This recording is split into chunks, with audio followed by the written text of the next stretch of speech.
sometimes the biggest warning signs are the quietest. In relationships, we may often overlook subtle signals that suggest deeper issues. As Stoics, we strive for inner peace and resilience, but that doesn't mean tolerating disrespect or emotional harm. Today, we'll explore 7 phrases that could mean it's time to walk away from a relationship for the sake of your mental and emotional well-being. Welcome to Everyday Stoic Lessons, where ancient wisdom meets modern life. In Stoicism, we're taught to cultivate calm and clarity, but when you're in a relationship that's chipping away at your peace, it's essential to pay attention. Sometimes certain words or phrases carry more weight than we realize. Number 1, I'm not attracted to you anymore. The Stoics believed in the impermanence of all things. Epictetus reminds us, remember that it is not he who gives abuse or blows, but the view we take of these things as insulting. In the same way, the loss of attraction is neither good nor bad. It simply is. We often see the waning of affection as a sign that something has gone wrong. Yet, from a Stoic perspective, it is simply a natural shift, a change in the flow of life's river. Just as the seasons change, so do our feelings and desires. Marcus Aurelius once said, "Accept whatever comes to you woven in the pattern of your destiny, for what could more aptly fit your needs?" When attraction fades, it might be telling us something deeper, that our lives, our paths, and our minds are evolving. The Stoic approach invites us not to resist these changes, but to understand and accept them. Seneca teaches us about the different layers of love. There's the superficial attraction, the one that's driven by desire, chemistry, or excitement. But there is a deeper kind of love that the Stoics valued more, a love rooted in character, virtue, and the recognition of another soul's humanity. When you say, "I'm not attracted to you anymore," it might feel like a death sentence to a relationship, but the Stoic perspective asks us to look beyond the surface. Attraction can ebb and flow, but the deeper question is, do you still admire their courage, their kindness, and their integrity? Is there a deeper love that persists beyond the waning of physical or emotional desire? As Stoics, we're encouraged to turn inward.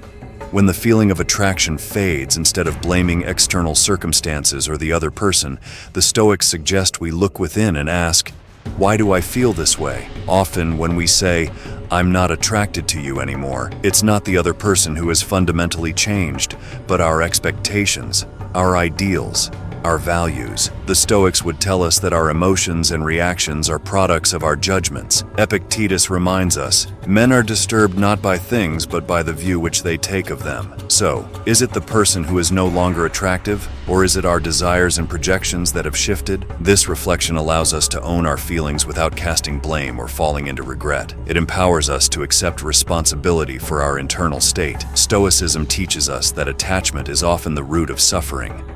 We cling to what was instead of embracing what is. When attraction fades, it may be a sign that it's time to let go, to release our grip on what we think should be, and to accept what is. Everything we hear is an opinion, not a fact. Everything we see is a perspective, not the truth, Marcus Aurelius wrote. To say, "I'm not attracted to you anymore," is simply to acknowledge a perspective, a moment in time. And in the grand scheme, it's a natural part of the human experience. Letting go is not about giving up, but about recognizing that some things are beyond our control, including the fleeting nature of desire. There is freedom in understanding that feelings are fluid. The Stoics teach us that true tranquility comes not from external circumstances aligning perfectly, but from the strength of our inner world. If you find yourself no longer attracted to someone, embrace this realization as a moment to learn more about yourself. Perhaps it's an opportunity to explore what you truly value, what you deeply want, and who you are becoming. Instead of seeing fading attraction as a failure or a tragedy, see it as a teacher, guiding you toward a more authentic and aligned life. To say, "I'm not attracted to you anymore," is not necessarily a bad thing. It's simply a reflection of where you are right now, and just like the Stoics would suggest, we should embrace that moment with grace, wisdom, and acceptance. Life is a series of moments, constantly shifting and evolving. The Stoic way is not to cling desperately to what is fading, but to stand calmly in the face of change, to accept it, and to find peace within it. So the next time you feel that spark dimming, remember, you are not losing something. You are being offered a chance to understand yourself more deeply, to grow and to live with more intention. Number 2, I'll leave you if. 3 simple words that can hold a world of meaning. In a world where relationships are often fleeting, where love and loyalty seem to be at the mercy of whims and impulses, the Stoic perspective offers a different lens, one that is grounded, firm, and yet deeply compassionate. Stoicism teaches us that the only true foundation for any relationship is virtue, wisdom, courage, justice, and temperance. It teaches us that our connections to others should not be based on superficial desires or the need to possess or control, but rather on mutual respect, understanding, and growth. I'll leave you if you ask me to compromise my virtue. In the words of Marcus Aurelius, never esteem anything as of advantage to you that will make you break your word or lose your self-respect. True love should elevate us, not pull us down into the depths of moral compromise. If being with you means I must betray my values, then I must choose my values over you. The Stoic does not cling to relationships for the sake of comfort or security. If a relationship demands that we abandon our principles, then it is better to walk away even if the road is lonely. For in the end, our virtue is the only true companion that stays with us until the final breath. I'll leave you if you prevent me from growing. Epictetus reminds us, first say to yourself what you would be, and then do what you have to do. Growth is the natural course of life. It is how we move closer to our potential. If a relationship becomes a barrier to our development, then it is not a true partnership, but a chain holding us back. True relationships encourage us to grow, to expand our understanding, to become better versions of ourselves. They do not bind us in chains of complacency or fear. And if I find that you do not support my journey of growth, then I must set myself free. I'll leave you if you do not accept my impermanence. Life is fleeting. As Stoics, we meditate on our mortality, understanding that everything is temporary. Clinging, controlling, or trying to own another person is futile. Seneca tells us, it is not that we have a short time to live, but that we waste a lot of it. If you cannot accept that I am a being in motion, constantly changing, then you do not truly love me. You love a version of me that exists only in your mind. To love in a Stoic way is to embrace the impermanence, to appreciate each moment without the desperate grasp for more. And if you cannot do that, then I must walk away. I'll leave you if you let fear of what you cannot control govern our lives. Fear is a natural emotion, but to let it dictate our actions is a choice. As Epictetus says, men are disturbed not by things, but by the views which they take of them. If you fear the uncertainties of life more than you value truth, wisdom, and growth, then we cannot walk the path together. Relationships built on fear, on the desire to control the uncontrollable, are fragile and destined to crumble. But those built on acceptance of life's uncertainties, on the courage to face them together, are strong and enduring. I'll leave you if not out of anger, resentment, or spite, but out of a commitment to something deeper, myself, my purpose, my virtue. True love, according to Stoicism, is not about possession, but about recognition. It is seeing and honoring the other person as they are, without trying to change or control them. I'll leave you if, because sometimes walking away is the most loving thing one can do. To release the other from expectations, to let them be free, and to hold on to what truly matters, the integrity of the soul. In the end, the only relationship that endures is the one we have with ourselves. Number 3, I feel bothered when you criticize me. When someone tells you, I feel annoyed when you criticize me, it might sound like a simple expression of discomfort. But when repeated often enough, it could be a red flag in your relationship. Stoic philosophy teaches us that the key to a harmonious life is to focus on what we can control, our actions, thoughts, and reactions. When a partner resents even constructive criticism, it suggests they are choosing to avoid self-reflection and personal growth. Point 1. Unwillingness to accept responsibility. By rejecting criticism, they are avoiding taking responsibility for their actions. Stoics believe that personal accountability is fundamental. If your partner consistently rejects accountability, it shows a lack of maturity and self-awareness. Point 2. Avoidance of growth and improvement. Growth requires feedback, even when it's hard to hear. Stoicism encourages embracing discomfort as a tool for growth. If your partner avoids this, they may be stuck in their comfort zone, unwilling to improve. Point 3. Fragile ego and emotional insecurity. Frequent irritation at criticism often reveals a fragile ego. Stoicism teaches that true strength comes from inner resilience, not from shielding oneself from every critique. Point 4. Disregard for mutual respect and communication. Healthy relationships thrive on open communication and mutual respect. If your partner cannot handle your perspective, it's a sign they may not truly value you or your thoughts. Stoicism teaches us to focus on what truly matters and let go of what hinders our peace. A partner who resents criticism may be resisting personal growth, avoiding responsibility, and refusing to respect your perspective. In such cases, Stoicism advises that it's better to walk away than to stay in a situation that breeds frustration and resentment. Remember, true strength comes from within. Trust yourself enough to know when it's time to let go and seek peace. Number 4. I'm not ready to have kids or get married. You've heard the words, "I'm not ready to have kids or get married." They seem simple, but they carry a weight that goes beyond mere hesitation. These words may sound like a reflection of uncertainty, but in the realm of Stoicism, they could mean much more. When your partner utters this phrase, it's time to ask yourself a hard question. Is this where you want to be? In Stoic philosophy, understanding your purpose is the cornerstone of living a virtuous life. Marcus Aurelius once said, "First, decide who you would be, then do what you must do." If your purpose is to build a family, a life of commitment and shared values, then being with someone who openly states they are not ready is a direct contradiction to that purpose. By staying in such a relationship, you risk wasting your most precious resource, time. The time you could be spending aligning your actions with your true purpose. Stoicism teaches us to focus on what we can control and accept what we cannot. When someone says, "I'm not ready," they are expressing their truth. You cannot control their readiness, their decisions, or their growth.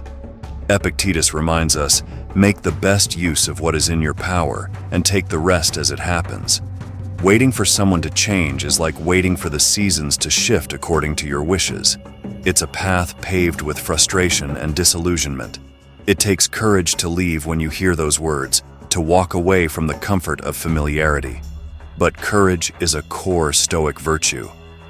Seneca said, "It is not because things are difficult that we do not dare. It is because we do not dare that things are difficult." Walking away might be hard, but it is far more courageous than staying where you are not valued or where your purpose is not shared.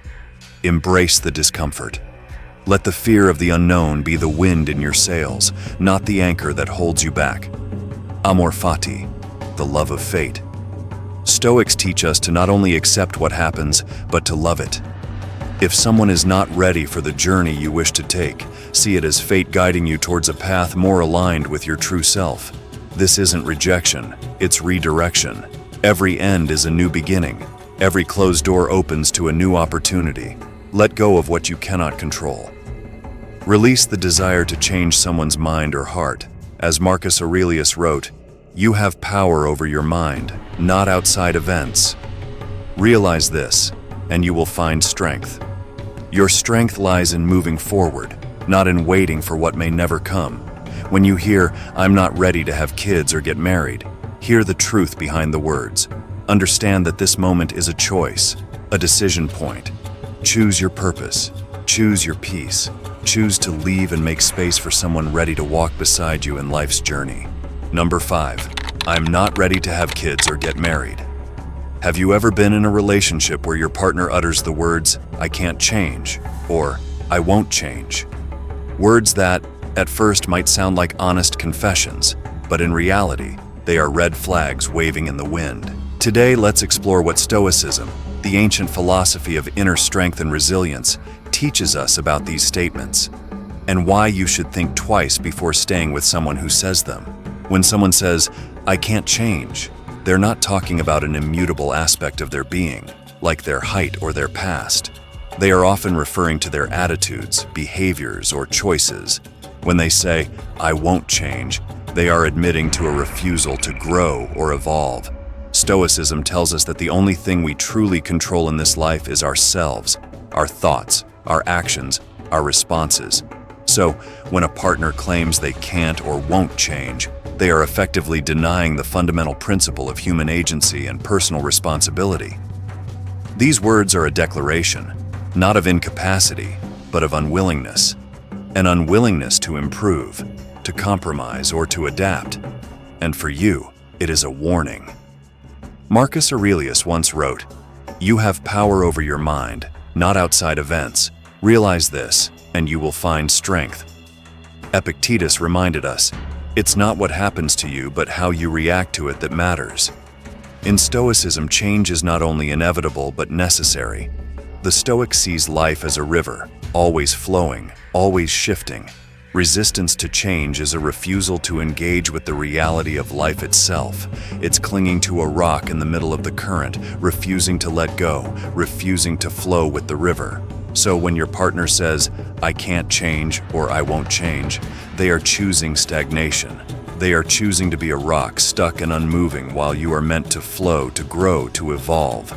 In a relationship, we seek growth together. But if one partner refuses to change, they also refuse growth. Stoicism tells us to focus on what we can control and what we cannot. You cannot control your partner's willingness to change, but you can control your response to it. Do you want to be stuck, holding on to someone who refuses to move forward? Or do you want to flow, to find someone willing to evolve alongside you? Leaving someone who refuses to change is not an act of abandonment. It's an act of self-preservation. It's choosing your growth over someone else's stagnation. It's choosing to honor your potential over settling for less than what you deserve. Remember, words are powerful. When someone tells you who they are, believe them. "I can't change" often translates to "I won't change for you." It means, I am content in my ways, even if they hurt you, even if they stunt our growth. As Stoics, we are called to pursue wisdom, avoid unnecessary suffering, and live by nature.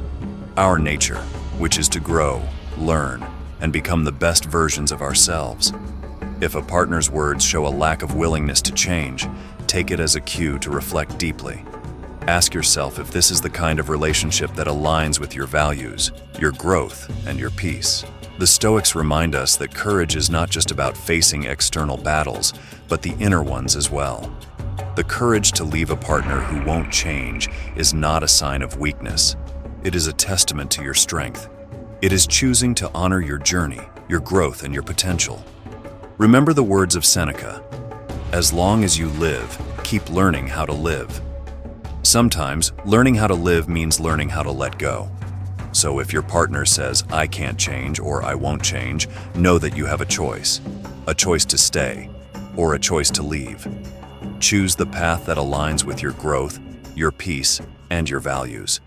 Choose the path of the Stoic. Choose you. Number 6, you're the problem in this relationship. You know those moments when you're in a relationship and suddenly she says, "You're the problem in this relationship?" You're thinking, "Wait, is this about me?" Well, it might be time to ask yourself some tough questions, and listen, this one goes both ways. Sometimes she's the one saying it because it's true, and other times you're in a toxic situation where maybe, just maybe, it's time to walk away. If you've ever been told you're the issue, stick around because we're going to explore how Stoicism can guide us in these tough moments and how to tell whether it's time to work things out or walk away for good. Let me tell you about a friend of mine. He was in a relationship that seemed perfect on the surface. One day, during a heated argument, his girlfriend looked him in the eyes and said, "You're the problem in this relationship." It hit him like a ton of bricks. He didn't know if he should fight to make things right or just leave. And this is where many of us find ourselves. When someone you love tells you that you are the problem, it can shake your identity and your self-worth and leave you confused. The Stoics teach us something powerful. When faced with an accusation or criticism, we need to stop, reflect, and ask ourselves, is this true? So if she's telling you that you're the problem, don't jump to defend yourself just yet. Take a step back and apply this Stoic principle. Pause and reflect. Don't react emotionally. Consider whether there's truth in what's being said. Control what you can control. You can't change her, but you can change yourself. Are there areas where you've fallen short? Each from ego. Sometimes, it's not about being right or wrong. It's about growth. Can you handle constructive criticism, or is your ego getting in the way? Now let's get real. While self-reflection is key, not every situation can or should be fixed. Sometimes when someone keeps telling you you are the problem, it's a sign of manipulation, or worse, a toxic relationship. Here are a few red flags to look out for that suggest it might be time to leave, instead of staying and fighting for something that's hurting you. Red flag 1. Constant criticism. If your partner is always pointing out your flaws but never acknowledges their own, that's not growth. That's control. Healthy relationships involve mutual accountability, not one-sided blame. Red flag 2. Gaslighting. Are you being told that every problem is your fault, even when deep down you know that's not the case? Gaslighting is a form of emotional abuse that can leave you questioning your reality. Red flag 3. No space for growth. A relationship should be a place where both people grow together. If she's not willing to work on herself or see where she might be contributing to the problem, that's a huge issue. Don't stick around in a relationship where you're always walking on eggshells. Now, here's where Stoicism helps. When you've recognized that you've done your part and the other person continues to place all the blame on you, it's time to ask, what's within my control and what's not? If you've worked on yourself, addressed your faults, and are willing to communicate but she's still stuck on blaming you, the Stoics would say, let go. Not of the love or the memories, but of the toxic attachment. Recognize that you deserve a relationship where growth is mutual. There's no shame in walking away from a relationship that's holding you back. Remember, you are responsible for your growth, not someone else's opinion of you. Continue working on yourself. A strong sense of self-worth comes from within. Build your inner peace and don't let external criticism define your value. Remember, if you're hearing, "You're the problem," reflect first, and don't be afraid to leave a situation that's no longer serving you. Number 7, you're not good enough for my family or friends. In life, we all seek love, connection, and companionship, but sometimes the very people we love tell us we're not good enough. They tell us we don't measure up to the expectations of their friends or family. So, what should you do when you hear those words? Today we're diving into Stoicism to explore why leaving such a relationship might be the best decision you can make. This part will guide you through understanding why someone's opinion about your worthiness doesn't define your value. By the end of this, you'll know whether to stay in such a relationship or walk away with your head held high. First, let's talk about perception. One of the key Stoic principles is that we have no control over how others see us, but we have complete control over how we see ourselves. If someone says you're not good enough for their family or friends, it's not a reflection of who you truly are. It's their perception, clouded by their personal expectations, biases, or even insecurities. In the words of Epictetus, it's not what happens to you, but how you react to it that matters. Are you going to let their opinion shape your self-worth, or will you rise above it grounded in your value? When someone tells you you're not good enough, what they're saying is that their vision of who you should be doesn't align with who you are. But remember, your self-worth isn't up for negotiation. Marcus Aurelius once said, "The happiness of your life depends upon the quality of your thoughts." If you constantly measure yourself by someone else's yardstick, you'll always come up short. Stoicism teaches us the art of indifference. You don't have to be swayed by the opinions of others. What matters is your character, your virtues, and how you live according to your values. So what should you do if you find yourself in a relationship where your partner's family or friends don't accept you? If the relationship is built on external validation rather than mutual respect, it's time to ask yourself, is this the kind of relationship that serves your growth and peace? Seneca once wrote, "Associate with those who will make a better man of you." A healthy relationship should support your personal development, not tear it down. If someone's friends or family think you're not good enough, the issue might not be with you. It might be with the limitations they've placed on themselves. Ultimately, the decision is yours. Stoicism empowers us to recognize our worth, to live by our principles, and to let go of things and people that don't contribute to our well-being. If you find yourself in a relationship where you're constantly told you're not good enough for others, remember, the only person you need to be good enough for is you. As Stoics, we know that we cannot control the actions or words of others, but we can control how we respond. Sometimes the most virtuous act is to walk away. If any of these phrases resonate with your experience, it may be time to consider if this relationship aligns with your values and your path to inner peace. Remember, your peace is non-negotiable. Like, subscribe, and share your thoughts in the comments. What are some red flags you've noticed in relationships? Let's continue the conversation and grow together. Thank you for watching Everyday Stoic Lessons. Until next time, stay resilient and stay grounded.